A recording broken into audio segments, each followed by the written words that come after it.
Hello বন্ধুরা, আশা করছি তোমরা সবাই অনেক ভালো আছো, সুস্থ আছো। আমার এক সাবস্ক্রাইবার আমাকে রিকোয়েস্ট করেছে যে আমি যেন জীবনানন্দ দাশের একটি ছবি এঁকে দেখাই। তো আজ এই ভিডিওতে আমি সেই ছবিটি আঁকার চেষ্টা করব, এবং এর জন্য অবশ্যই আমাকে একটা রেফারেন্স নিতে হবে। তো আমি আগে থেকেই রেফারেন্স একটা নিয়ে রেখেছি। তো ভিডিও ভালো লাগলে অবশ্যই লাইক করতে ভুলো না, আর তার সঙ্গে কমেন্ট করে তোমাদের মতামত জানাতে পারো। তো চলো, সময় নষ্ট না করে ভিডিওটি শুরু করা যাক।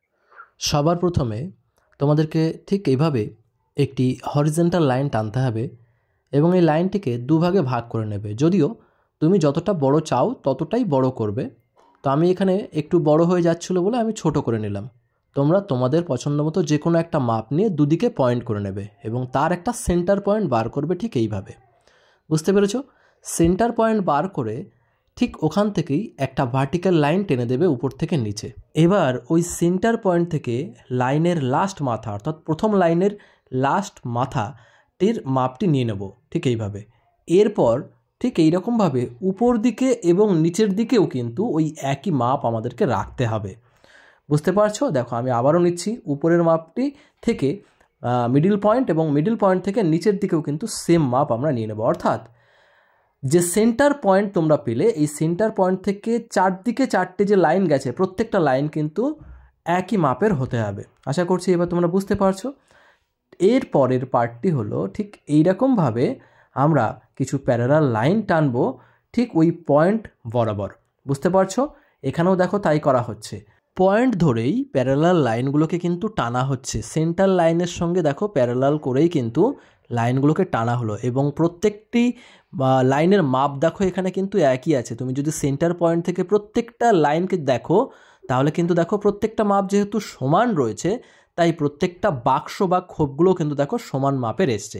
এরপর সেন্টার ভার্টিক্যাল লাইনটিকে কিছুটা নিচের দিকে আরও টেনে নিয়ে এসে ওই একই মাপ আমরা নিচের দিকে আরেকটা করে নেব, যেমনটা তোমরা এখানে দেখলে। অর্থাৎ সেন্টার ভার্টিক্যাল লাইনটি দেখো সমান 3 ভাগে ভাগ হয়ে গেছে। তোমরা এখানে দেখে নিশ্চয়ই বুঝতে পারছো। দেখো মাঝখানে যে লাইনটি দেখছো সেই লাইনটি কিন্তু দেখো সমান 3 ভাগে অলরেডি ভাগ হয়ে গেছে।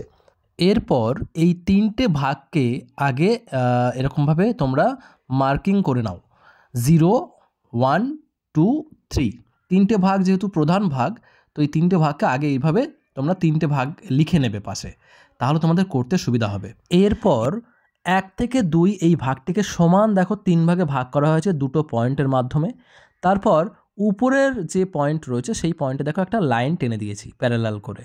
ঠিক আছে? ওই লাইনটা চোখের লাইন। চোখ কিভাবে করবে? চোখ করার জন্য এক একটা সাইডে সমান 4টে করে ভাগ তোমাকে করতে হবে। যেমন দেখো মাঝখানে একটা ভাগ করলাম, তারপরে একটা ভাগ, আর তারপরে এদিকে আরেকটা ভাগ। বুঝতে পারছো? সেন্টারে করবে। তো দেখো চোখের মাপ কিন্তু আমরা মোটামুটি পেয়ে গেছি এবার। এবার এখানে চোখটিকে বসিয়ে দিলেই কিন্তু হয়ে গেল। তো এখানে দেখতে পারছো যে যে ছবিটি দেখে আমরা এখানে চোখটি করার চেষ্টা করছি, সেই ছবিটিতে চোখটি যেমনভাবে রয়েছে আমরা চেষ্টা করব যে ঠিক সেইভাবে চোখের ভাঁজগুলো কোথায় কোথায় পড়ছে সেইগুলোকে ঠিকঠাক জায়গায় কিন্তু এখানে বসাবো। বুঝতে পারছো? তাহলে চোখের মাপ আগে পেয়ে গেছি। এবার ওই মাপ অনুযায়ী তোমরা কিন্তু যেমনভাবে ফেসটিকে তোমরা দেখছো ঠিক সেই মানে রেফারেন্স দেখছো ঠিক সেই রকমভাবেই তোমাকে কিন্তু এখানে করতে হবে বিষয়টি। দেখো সবসময় কিন্তু পারফেক্ট আসবে না, তবে তুমি যদি স্ট্রাকচার ধরে কাজগুলিকে সঠিকভাবে করতে পারো তাহলে দেখবে কিছু প্র্যাকটিসের পরে দেখবে তুমি অনেকটা পরিমাণে কিন্তু ছবিটিকে কিন্তু ধরে নিতে পারছো এবং দেখবে অনেকটা ছবিটা কিন্তু সেম কিন্তু চলে আসবে। চোখ আঁকার জন্য অবশ্যই তোমাকে মনে রাখতে হবে যে প্রথম যে চোখটি তুমি আঁকছো তার যে হাইট রয়েছে সেই সেম হাইট কিন্তু দ্বিতীয় চোখেও তোমাকে রাখতে হবে।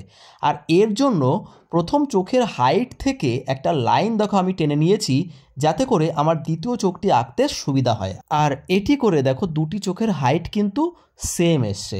শুধু তোমাকে খেয়াল রাখতে হবে যে ছবিটি দেখে তুমি করছো সেখানে চোখের ভাঁজগুলি কেমন রয়েছে। অবশ্যই তোমাকে সেই ভাঁজগুলিকে কিন্তু তোমার ছবিতে কিন্তু ফুটিয়ে তুলতেই হবে, না হলে কিন্তু ছবিটা তুমি অ্যাকুরেট আনতে পারবে না, বা বলা যেতে পারে ছবিটা কিন্তু মিল হবে না। বুঝতে পারছো? তো দেখো এখানে চেষ্টা করা হয়েছে যে সমস্ত জায়গাগুলিতে চোখে ভাঁজ রয়েছে সেই ভাঁজগুলিকে এখানে দেখো দিয়ে দেওয়ার। বুঝতে পারছো? তো এইভাবেই কিন্তু তোমরা খুব সহজেই চোখের পার্টগুলিকে করতে পারো। এরপর চোখের মণিটিকে আমরা এখানে বসাতে চাইছি। তো মণিটি দেখো ঠিক যেমনভাবে রয়েছে, একটা সাইড হয়ে রয়েছে, দেখো ঠিক সেমভাবে একটা সাইড করে কিন্তু আমিও এখানে মণিটিকে দিয়ে দিলাম। দুই চোখের মণি কিন্তু সঠিক জায়গায় দিয়ে দেব, এবং তার সঙ্গে অনেক বেশি কালো আছে বলে জায়গাটি আমরা কিন্তু মধ্যমণিটা ওই অরিজিনাল ছবিটিতে মধ্যমণি দেখা যাচ্ছে না, তা আমি কিন্তু এখানে মধ্যমণিটিকেও দিয়ে দেব। তোমরা এখানে দেখতে পাচ্ছ মণির মাঝখানে ছোট্ট করে একটা সার্কেল দিয়ে দেওয়া হয়েছে মধ্যমণিটি দেখানোর জন্য, বুঝতে পারছো? তো এভাবে কিন্তু তোমরা খুব সহজেই কাজগুলিকে করতে পারো। এরপর চোখের কাজ কিন্তু আমাদের প্রায় দেখো কমপ্লিট হয়ে এসছে। এরপর আমরা এর উপরে আস্তে আস্তে আইব্রো লাইনগুলিকে করে নেব।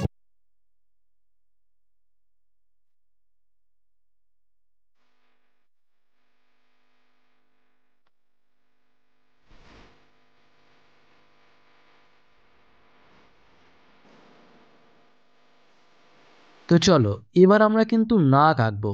নাক আঁকার প্রসেস তোমরা এখানে দেখেই বুঝতে পারছো। নাকের মাপ কি, দুটো চোখের মাঝখানে যে গ্যাপ দেখতে পাচ্ছ সেই গ্যাপটিই কিন্তু নাকের চওড়া অংশ, বুঝতে পারছো? এবং নাকটি লম্বা কতটা হবে, এই যে যেমনটা দেখতে পাচ্ছ 2 নম্বর লাইন পর্যন্ত, বোঝা যাচ্ছে? আর নাকটি আমরা ঠিক যেমনভাবে ছবিতে দেখতে পাচ্ছি আমরা চেষ্টা করব ঠিক সেই রকমভাবে এখানে করার। তো দেখো আমাদের নাকটি কিন্তু প্রায় কমপ্লিট হয়ে গেছে। এরপর আমাদের কিন্তু করতে হবে ঠোঁট।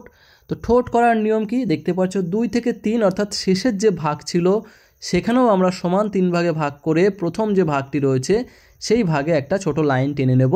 এবং মনে রাখবে ঠোঁটটি কিন্তু হয় নাক যতটা চওড়া তার থেকে স্লাইডলি আর কিছুটা কিন্তু বড় হয়।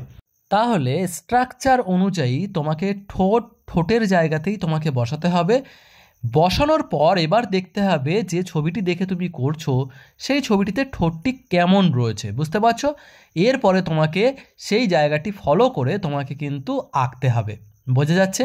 কারণ তুমি স্ট্রাকচার অনুযায়ী গ্রামার অনুযায়ী তুমি তোমার ঠোঁটটিকে সঠিক জায়গায় বসিয়ে দিয়েছো, কিন্তু ঠোঁটটি রয়েছে কেমন অ্যাকচুয়ালি ছবিটিতে, হ্যাঁ, সেইটা তোমাকে কিন্তু মাথায় রেখে আঁকতে হবে, বোঝা যাচ্ছে? তো আশা করছি এই পর্যন্ত তোমরা খুব ভালোভাবে বুঝতে পেরেছো। এরপর দেখো আমাদের মেন কাজ কিন্তু হয়ে গেছে। এরপর বাকি যে পার্টগুলি রয়েছে সেগুলি কিন্তু এই স্ট্রাকচারের উপরেই কিন্তু তোমাকে করতে হবে। তো এই পর্যন্ত যদি তোমরা বুঝতে পারো বা যদি তোমাদের এই পর্যন্ত ভালো লেগে থাকে ভিডিওটি, যদি কিছু শিখতে পারো, অবশ্যই কিন্তু তোমরা কমেন্ট করো, কারণ তোমাদের কমেন্ট আমাকে কিন্তু মোটিভেট করে নতুন ভিডিও বানানোর জন্য। তো অবশ্যই তোমরা কমেন্ট করতে ভুলো না, আর তার সঙ্গে একটি লাইক করে দিও, ঠিক আছে? তো এখানে দেখতে পাচ্ছ আমাদের ছবিটি কিন্তু প্রায় দেখো শেষের পথে। এবার কিন্তু আমাদের কাজ কি, এবার আমাদের কাজ হচ্ছে যে এই যে চুলের পার্টগুলিকে এখান থেকে করা, বোঝা যাচ্ছে? এবার এই স্ট্রাকচারের উপর দিয়েই কিন্তু দেখো আমরা চুলটিকে করার চেষ্টা করব। তোমরা যদি এখানে লক্ষ্য করে দেখো চুলটি কিন্তু আইব্রো লাইন থেকে যথেষ্ট উপরের দিকেই কিন্তু রয়েছে, অর্থাৎ আইব্রো লাইন থেকে নাক এবং নাক থেকে থুতনি পর্যন্ত যতটা পার্ট তোমরা দেখতে পাচ্ছ সেম পার্টই কিন্তু দেখো রয়েছে আইব্রো লাইন থেকে উপরে। তাহলে আমাদের এখানে স্ট্রাকচার অনুযায়ী তো আগে থেকেই আমরা লাইন টেনে রেখেছিলাম, তাই না? আইব্রো লাইন থেকে নাকের যে মাপ সেই সেম মাপ তো জিরো যে লাইনটি আমি টেনেছি সেই লাইনে তো অলরেডি আগে থেকে ছিল, তাহলে ওখান থেকে কিন্তু আমরা চুলটিকে এখানে করে ফেললাম, বুঝতে পারছো? আর তারপর দেখো কান কোথায় বসে, কান বসে চোখের লাইন থেকে শুরু হয়, আইব্রো লাইন টাচ করে এবং তারপরে কত দূর পর্যন্ত আসে, নাকের লাইন পর্যন্ত আসে। তো দেখো আমি এখানে সেম টু সেম যেমনটা এখানে তোমরা দেখছো চোখের লাইন থেকে শুরু হয়েছে, আইব্রো লাইন টাচ করেছে এবং তারপরে নাকের লাইনে শেষ হয়েছে, বুঝতে পারছো? তাহলে দুদিকের কানগুলোকেও কিন্তু তোমাকে ঠিক এইরকমভাবে করে নিতে হবে। স্টেপ বাই স্টেপ কাজগুলিকে করবে, তাহলে দেখবে খুব একটা বেশি সমস্যায় পড়বে না, বুঝতে পারছো? তো এতদূর করে ফেলার পর এরপরে আমাদের বাকি থাকে শুধুমাত্র চুলের পার্ট এবং একেবারে নিচের যে অংশ সেইটুকু। দেখো এখানে কিন্তু আমাদের ছবি অনেকটাই কিন্তু চলে এসেছে। এরপরে যদি আমরা স্কেচ করি এই ছবির উপরে তাহলে দেখবে অনেকটা কিন্তু এখানে চলে আসবে ছবিটি, বুঝতে পারছো? হ্যাঁ, কিছু ভুল তো অবশ্যই থাকবে যেহেতু এটা পুরোপুরি ফ্রি হ্যান্ডেই করা, কিন্তু তারপরেও দেখবে অনেকটা পরিমাণে যদি স্কেচ করা হয় তাহলে অনেকটা কিন্তু দেখবে জায়গায় কিন্তু চলে এসেছে। তো এইভাবেই তোমাদের কিন্তু প্র্যাকটিস করতে হবে, তাহলে দেখবে তোমরা খুব ভালোভাবেই এই ধরনের কাজগুলি করতে পারবে। এবং শুধুমাত্র এই কাজটিই নয়, তোমরা ডিফারেন্ট ফ্রন্ট ফেস চেষ্টা করবে, এবং তাহলে দেখবে একটা সময় খুব ভালোভাবে তোমরা এই ধরনের কাজগুলো করতে পারছো এবং অনেকটা পরিমাণে ডিটো কিন্তু তোমরা আনতে পারবে এরকম ধরনের কাজ যদি কন্টিনিউয়াসলি প্র্যাকটিস করতে থাকো। আশা করছি আজকে তোমাদের ভিডিওটি ভালো লেগেছে, তোমরা নতুন কিছু শিখতে পেরেছো। তো আবারও বলছি, ভিডিও ভালো লাগলে যারা নতুন রয়েছো তারা অবশ্যই কমেন্ট করো এবং তার সঙ্গে একটা লাইক করতে ভুলো না। তো দেখো আমাদের ছবিটি কিন্তু প্রায় কমপ্লিট হয়ে গেছে। তোমরা যদি মনে করো যে ছবিটি স্কেচ দেখতে চাও তাহলে সেটি আমাকে কিন্তু কমেন্ট করে জানাতে হবে।